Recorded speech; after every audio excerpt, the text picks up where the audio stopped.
نحمده ونصلي ونسلم على رسوله الكريم اما بعد فاعوذ بالله من الشيطان الرجيم بسم الله الرحمن الرحيم ولو شاء ربك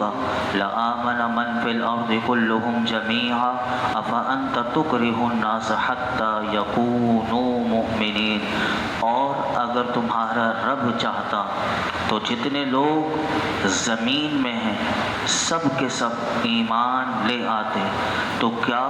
تم لوگوں کو مجبور کرو گے یہاں تک کہ مسلمان ہو جائیں؟ اس آیت مبارکہ میں ایمان کے بارے میں بتایا گیا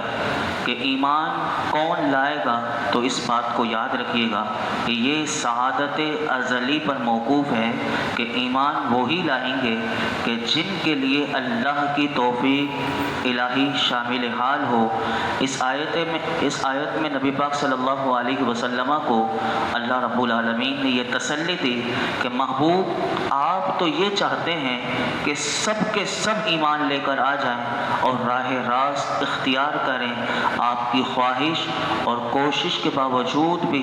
جو لوگ ایمان سے محروم رہ جاتے ہیں محبوب آپ کو ان کا غم ہوتا ہے تو آپ کو غم نہ ہونا چاہیے، کیونکہ جو ازل سے یعنی جب سے اس کی قسمت عالم ارواح سے جب سے اللہ رب العالمین نے اپنے علم سے جان لیا کہ یہ شقی رہے گا تو فرمایا کہ وہ جو ازل سے شقی ہے وہ کبھی بھی ایمان نہ لائے گا. افانت تکرہ الناس، اور فرمایا کیا تم لوگوں کو مجبور کرو گے، یعنی محبوب آپ کو یہ روا نہیں کہ لوگوں کو ایمان قبول کرنے پر مجبور کریں، کیونکہ ایمان دو باتوں کا نام ہے. ایمان کی تعریف آپ بھی یاد رکھیے گا. اگر کوئی پوچھے ایمان کسے کہتے ہیں تو یاد رکھیے گا ایمان دو باتوں کا نام ہے. ایک ہے تصدیق اور ایک ہے اقرار. تصدیق دل سے ہوتی ہے، اقرار زبان سے ہوتا ہے. تو ایمان دو چیزوں کا نام ہے کہ تصدیق اور اقرار کا نام. اور کسی پر بھی جبر اور زبردستی کرنے سے کبھی بھی اس کی دل کی تصدیق حاصل ہو نہیں سکتی. تو اس سے پتہ چلا کہ مسلمان کسی کو جبرن بنانا، یہ قرآن ہمیں اس سے منع کرتا ہے کہ کسی کو بھی جبرن کبھی بھی مسلمان زبردستی نہیں بنایا جا سکتا. اور یہی ہمارے قرآن کا پیغام ہے، لا اکراہ فی الدین، کہ دین میں کوئی زبردستی نہیں. دین اتنا آسان ہے، دین اتنا روشن ہے کہ جو اسے پڑھے گا خود بخود اس کی طرف کھینچتا ہوا چلا آ جائے گا. یہ دین میں اللہ نے برکتیں رکھی ہیں. آگے ارشاد فرمایا وما کان لنفس ان تؤمن الا باذن اللہ ویجعل الرجس علی الذین لا یعقلون، اور کوئی بھی ایسا شخص نہیں کہ وہ ایمان لا سکے بغیر حکم الہی کے. اور سنت الہی یہ ہے کہ وہ ڈالتا ہے گمراہی کی آلودگی ان لوگوں پر کہ جو بے سمجھ ہیں. اس آیت مبارکہ میں یہ بھی دوبارہ بتایا گیا کہ شرف ایمان سے فقط وہی مشرف ہو سکتا ہے کہ جس کی یاوری توفیق الہی کرے اور بلا وجہ لوگوں کو نعمت ایمان سے محروم نہیں کر دیا جاتا. کوئی کسی کے ذہن میں یہ سوال آ جائے کہ اسے ایمان سے محروم کر دیا گیا تو یاد رکھو کہ یہ اتنی بڑی نعمت ہے، بلا وجہ کسی کو بھی اس نعمت سے محروم نہیں کیا جاتا. بلکہ یہاں پر یہ بھی یاد رکھنا چاہیے کہ بلا سبب ان پر کفر و خذلان کی ذلت تھوپنی جاتی، بلکہ انہی لوگوں کو توفیق سے محروم کیا جاتا ہے کہ جو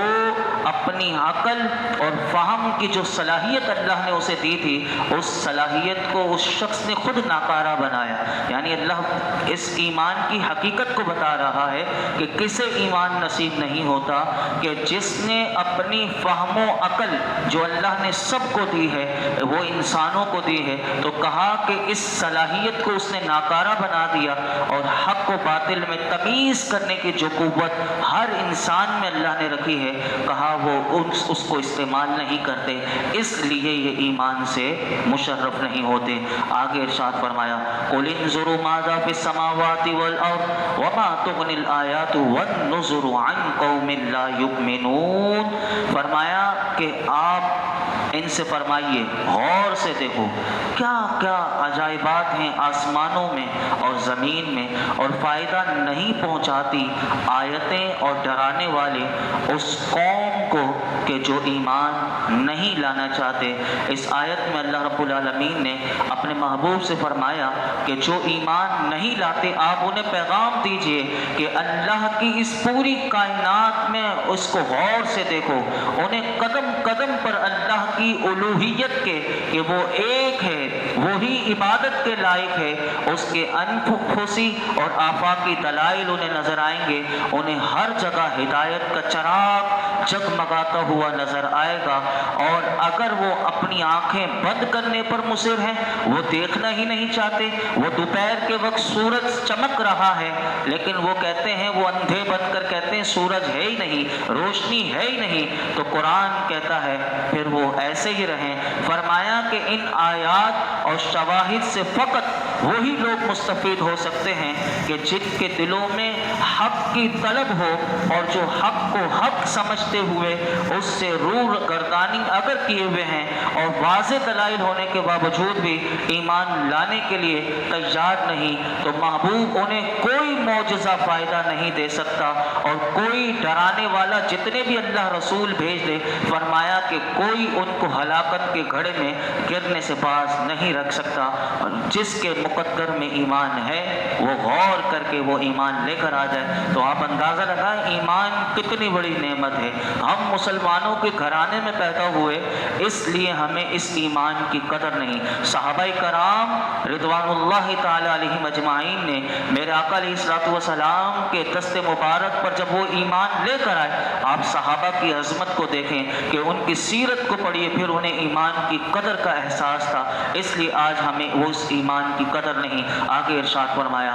فَهَلْ يَنْتَظِرُونَ إِلَّا مِثْلَ أَيَّامِ الَّذِينَ خَلَوْا مِنْ قَبْلِهِمْ قُلْ فَانْتَظِرُوا إِنِّي مَعَكُمْ مِنَ الْمُنْتَظِرِينَ۔ بس وہ انتظار نہیں کر رہے مگر ان لوگوں جیسے حالات کا کہ جو گزر چکے ہیں ان سے پہلے۔ آپ فرمائیے اچھا انتظار کرو، بے شک میں بھی تمہارے ساتھ انتظار کرنے والا ہوں۔ یہاں پر فرمایا حجت پوری ہو چکی، حق واضح ہو چکا، اب بھی وہ ایمان نہیں لا رہے۔ شاید کہ محبوب وہ اس عذاب کے منتظر ہیں جو ان سے پہلے گمراہ لوگوں پر نازل ہو چکا، اور وہ کیسا نازل ہوا تھا؟ وہ ایسا اللہ کا عذاب تھا کہ انہیں پورا ملیم میٹ کر دیا۔ اگر ان کی منشا یہی ہے، ان کی چاہت یہی ہے، تو محبوب انہیں کہیے کہ ان کی حسرت بھی پوری کر دی جائے گی۔ انہیں کہیے کہ صرف چند دن انتظار کر لو کہ وہ گھڑی آ جائے گی تو اللہ نے جو تمہاری ہلاکت اور بربادی کے لیے تیار کر کے رکھی ہوئے، جب وہ گھڑی آ گئی تو یاد رکھو کہ پھر تمہاری اس وقت میں کوئی بچانے والا نہ ہوگا، اور آپ انہیں یہ کہہ دیجئے کہ میں بھی تمہارے ساتھ انتظار کر رہا ہوں اگر تم نے میرا پیغام نہیں سننا۔ آگے ارشاد فرمایا ثم ننجی رسلنا والذین آمنوا كذلك حقا علینا ننجی المؤمنین۔ جب وہ عذاب آ جائے گا پھر ہم بچا لیں گے اپنے رسولوں کو اور انہیں جو ایمان لائے، بلا شبہ ایسا ہی ہوگا۔ یہ ہمارے ذمے ہے کہ ہم بچا لیں گے اہل ایمان کو۔ اس آیت میں اللہ نے یہ بھی بتا دیا کہ کافر یہ نہ سمجھیں کہ جب کافر پر عذاب اللہ کی طرف سے آئے گا تو اس سے کوئی اہل حق کو بھی کوئی تکلیف پہنچے گی، کیونکہ جب وہ اہل حق جو رسول اللہ کے ساتھ ہیں، جو اپنے انبیاء کے ساتھ وہ ہیں، تو کہا کہ یاد رکھو کہ اہل حق کو کوئی تکلیف نہیں پہنچے گی۔ اگر تمہیں دیکھنا ہو تو غور کرو کہ جب بحر احمر کی وہ جو چنگاری مارتی ہوئے جو موجیں تھیں جو فرعون کو اور اس کے لاؤ لشکر کو تنکے کی طرح بہا کر لے گئی، لیکن وہاں پر وہ بھی تو دیکھو کہ موسیٰ علیہ السلام بھی تھے، بنی اسرائیل بھی تھے، اللہ نے انہیں کیسا ان کو محفوظ کیا اور ان کے لیے کیسا راستہ بنایا۔ ایک طرف وہاں وہ غرق ہو رہے تھے لیکن اللہ بچا بھی رہا تھا اہل حق کو، کیونکہ اللہ اپنے رسولوں کو بھی بچا رہا تھا اور جو ان کے ساتھ تھے انہیں بھی بچا رہا تھا۔ اور کہا اگر اور غور کرنا ہو تو دیکھ لو کہ قوم عاد پر جب زوردار جھٹکے آندھی کے چلے تھے، اور وہ آندھی کتنی خطرناک تھی کہ جو قوم عاد کو پورا زیر و زبر کی طرح یعنی اس بستی کو اٹھا کر ان لوگوں کو پھینکتی تھی زمین پر، کہا اسی میں حضرت لوط بھی تھے اور ان کے ماننے والے بھی تھے۔ ان ان کو اللہ رب العالمین نے وہی ہوا جو دوسروں کے لیے تباہی تھی، لیکن لوط علیہ السلام اور ان کے ساتھیوں کے لیے ایسی ہوا تھی جیسے کہ صبح کا وقت ہو اور کیسی ٹھنڈی ہوا چل رہی ہوتی ہے، جیسے پھول کھل رہے ہوتے ہیں، ایسی ان کے اوپر وہ ہوا چل رہی تھی۔ اور اسی آیت میں اللہ نے یہ بھی بتایا صرف رسولوں کو ہم نہیں بچائیں گے، بلکہ جو ایمان لے کر آیا ہم اس پر آنچ بھی نہیں آنے دیں گے، اور ہمارا وعدہ پورا ہو کر رہتا ہے۔ ان اللہ لا یخلف المیعاد، اللہ اپنے وعدے کے خلاف نہیں کرتا۔ آگے ارشاد فرمایا قل یا ایھا الناس ان کنتم فی شک من دونی فلا ان کنتم فی شک من دینی فلا اعبد الذین تعبدون من دون اللہ ولکن اعبد اللہ الذی یتوفاکم وامرت ان اکون من المؤمنین۔ فرمائیے اے لوگو، اگر تمہیں کچھ شک ہو میرے دین کے بارے میں سن لو، میں عبادت نہیں کرتا ان بتوں کی جن کی تم پوجا کیا کرتے ہو اللہ کے سوا، لیکن میں تو عبادت کرتا ہوں اللہ کی جو مارتا ہے تمہیں، اور مجھے حکم دیا گیا میں ہو جاؤں اہل ایمان میں سے۔ اس آیت مبارکہ میں اللہ رب العالمین نے اپنے محبوب کو فرمایا کہ اب آپ کفار مکہ کو صاف صاف بتا دیں کہ دلائل اور براہین کی جو روشنی تھی وہ پھیل چکی اور کوہ و دامن جگمگا رہے ہیں، تم ابھی بھی شک میں ہو، تردد میں ہو، تو پھر سن لو کہ مجھے تمہارے مذہب کے جھوٹا ہونے میں، تمہارے عقائد کے باطل ہونے میں کوئی ذرا سا بھی تعامل نہیں، اس لیے میں کسی قیمت پر بھی میں تمہارے ان بنائے ہوئے ہاتھوں سے ان معبودوں کی عبادت نہیں کروں گا۔ سر عام میرے محبوب آپ ان کفار مکہ کو اعلان کر دیجئے اور کہہ دیجئے کہ میرا سر نیاز اس قادر قیوم کی بارگاہ سمدیت میں جھک سکتا ہے کہ جس کے قبضے میں تمہاری زندگی و موت ہے۔ یعنی کیا انداز ہے قرآن کا، دیکھیے کہ حضور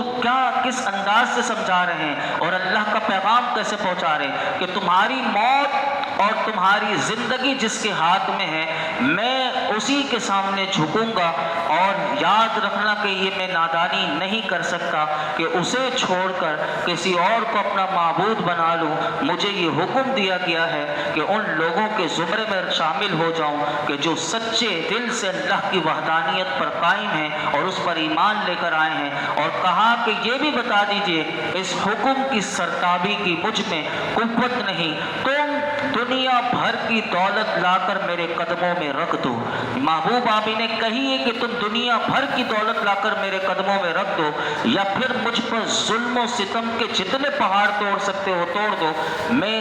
حق کے راستے سے ایک انچ بھی پیچھے نہیں ہٹوں گا۔ یعنی یہ کیا پیغام ہے، اور ایسے ہی لوگ، یعنی آپ اس ایمان کی اہمیت کو سمجھیں کہ سامنے اگر وہ کتنی بھی تکلیف آ جائے تو صحابہ کا پھر ہمیں ایمان نظر آتا ہے۔ یہی قرآن جب اتر رہا تھا آپ اندازہ لگائیں پھر صحابہ نے کس انداز سے اس کو سمجھا ہوگا۔ آگے ارشاد فرمایا وَأَنْ أَقِمْ وَجْهَكَ لِلدِّينِ حَنِيفًا وَلَا تَكُونَنَّ مِنَ الْمُشْرِكِينَ، اور مجھے حکم دیا گیا کہ میں اپنا رخ سیدھا کر لوں اس دین کی طرف ہر کجی سے بچتے ہوئے، اور ہرگز نہ ہو جانا شرک کرنے والوں سے۔ اس آیت میں اللہ رب العالمین نے یہ بھی اپنے محبوب سے فرمایا کہ محبوب اس دین حق کی طرف اپنا رخ سیدھا کر لو، اور قاعدہ یہ ہے کہ جب کسی کی طرف رخ کیا جاتا ہے تو اس کے علاوہ تمام چیزوں سے منہ مڑ جاتا ہے، لیکن یہاں پر علماء کہتے ہیں کہ یہ مزید کسی محتاج وضاحت کا نہیں ہے، لیکن جو اللہ نے اس کے ساتھ حنیفہ کا لفظ استعمال کر کے وہ اس میں اور اضافہ فرمایا، تو اس سے مراد یہ ہے، اس کا معنی یہ ہے کہ محبوب مجھے میرے رب نے ان کافروں کو بتا دیجئے یہ حکم دیا ہے کہ ہر باطل سے منہ موڑ کر ہمہ تن اس کی طرف متوجہ ہو جانا۔ اے ہادی عالم، آپ ہر باطل سے خواہ وہ کسی بھی رنگ میں ہو، کسی بھی روپ میں ہو، اپنا منہ موڑ لو اور کمال یکسوئی کے ساتھ اس دین حق کی طرف رخ کر لو۔ اللہ اپنے محبوب کو پیغام دے رہا ہے، لیکن اس کے ذریعے ہم سب کے لیے پیغام ہے۔ غور کیجیے گا الفاظ میں کیا پیغام ہے۔ علماء نے اس کی تفسیر میں بڑا زبردست لکھا کہ یہ ہمارا ایمان اس طرح چٹان کی طرح مضبوط ہونا چاہیے کہ اللہ اپنے محبوب کے ذریعے ہم سب کو پیغام دے رہا ہے کہ کسی بھی رنگ میں ہو باطل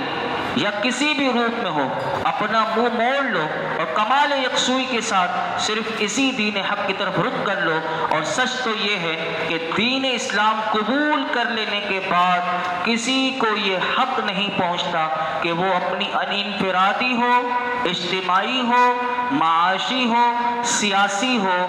اس کی رہنمائی کے لیے اب وہ کسی اور نظام حیات کی طرف آنکھ اٹھا کر بھی دیکھے۔ یاد رکھیے کہ جب تک اس پیغام کو، اس آیت کو یاد رکھا اور کتاب و سنت کا ہمارے اسلاف نے دامن مضبوطی سے تھاما رہا، یاد رکھیے کہ ہمارے منہ سے نکلی ہوئی، یعنی مسلمانوں کے منہ سے نکلی ہوئی بات میں اتنا وزن ہوا کرتا تھا کہ ہماری سیرت اتنی پرکشش تھی کہ ہمارے کردار میں ایک روب تھا، جس کو علامہ اقبال نے ایک شعر میں کہا، کیا خوبصورت شعر ہے، سنیے۔ فرمایا تیری نگاہ سے دل سینوں میں کانپتے تھے، یعنی جب مسلمان ایسے تھے اور ان کا ایمان ایسا تھا، اللہ پر بھروسہ ایسا تھا، علامہ اقبال کہتے تیری نگاہ سے دل سینوں میں کانپتے تھے، کھو گیا ہے تیرا جذبہ کلندرانہ، یعنی وہ کھو گیا ہے جب سے ہم نے قرآن و سنت کو چھوڑ دیا۔ اور اسی آیت میں کہا ہرگز نہ ہو جانا شرک کرنے والوں سے۔ اس کو میں مختصر بیان کر کے اپنی گفتگو کو مکمل کرتا ہوں کہ صرف شرک یہ نہیں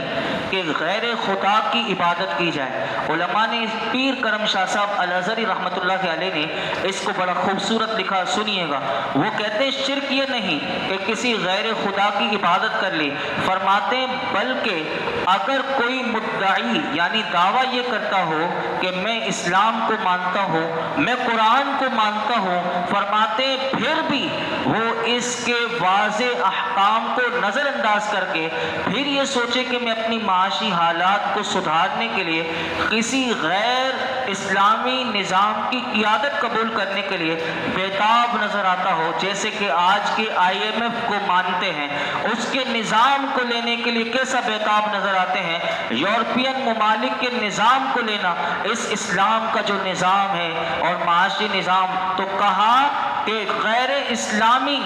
نظام کی قیادت کو قبول کرنے کے لیے وہ بیتاب نظر آتے ہو اور اپنے سیاسی نظام کو کسی دوسرے سانچے میں ڈھالنا چاہتے ہو۔ ہمارے لیے خلفائے راشدین کا دور کتنا سنہری دور ہے، کہا کہ اس کو چھوڑ کر پھر وہ کسی سیاسی یعنی دوسرے نظام میں سانچے میں ڈھالنا چاہتے ہو، یا پھر ان لوگوں کو اسلام کا لایا ہوا تمدن پسند نہیں اور وہ اجنبی طرز تمدن پر فریفتہ ہو چکے ہو، تو آپ اسے شرک کا مرتکب کہیں گے یا نہیں کہیں گے؟ ضرور کہیں گے۔ کیا مومن کہیں گے؟ اور اس آیت میں ان سب ارباب اختیار حکومت کے لیے جو قوم کی رہنمائی کے لیے نکلے ہیں اور جن کو ذمہ داری سونپی گئی ہے، اگر وہ اس قرآن مجید کے اس آیت کو غور کر لیں تو ان کو یاد رکھنا چاہیے کہ ایک لمحے کے لیے بھی اس حکم کو فراموش نہیں کرنا چاہیے۔ آج جو ہم فراموش کر رہے ہیں، دیکھ لیجئے کتنی تباہی ہے،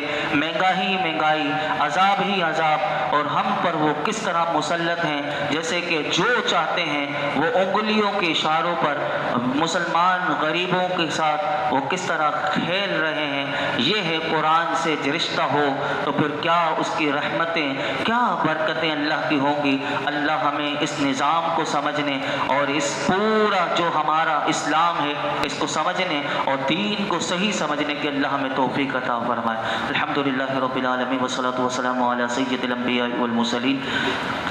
وعلی آلہ واصحابہ اجمعین۔ یا اللہ پاک جو کچھ ہم نے درس قرآن دیا اس میں کوئی غلطی کوتاہی ہو معاف فرما، اپنی بارگاہ میں قبول فرما۔ نماز عشاء ادا کرنا اپنی بارگاہ میں قبول فرما، درود پاک پڑھنا قبول فرما۔ یا اللہ قرآن پاک کے جو آداب ہیں، جو کیفیات ہیں، وہ ہمیں عطا فرما، اس کا ہمیں قدردان بنا دے، مرتے دم تک اس کے ساتھ اپنے دامن کو مضبوط رکھنے کی توفیق عطا فرما، اس کو سمجھنے عمل کرنے کی توفیق عطا فرما، اس میں غور و فکر کی توفیق عطا فرما۔ یا اللہ اس قرآن پاک کی برکت سے اللہ ہماری تمام بیماریاں، پریشانیاں، دکھ تکلیف دور فرما دے۔ اللہ ہمیں زندگی میں کسی کا کسی لحاظ سے محتاج نہ کرنا۔ یا اللہ ہمارے ارباب اختیار جو حکومت ہیں، اللہ ان سب کو قرآن پاک سے رہنمائی لینے کی توفیق عطا فرما، اور جو اسلام کا لایا ہوا نظام ہے، یا اللہ نظام مصطفیٰ ہمارے اس پاکستان میں نافذ فرما۔ یا اللہ ہمارے اس ملک کو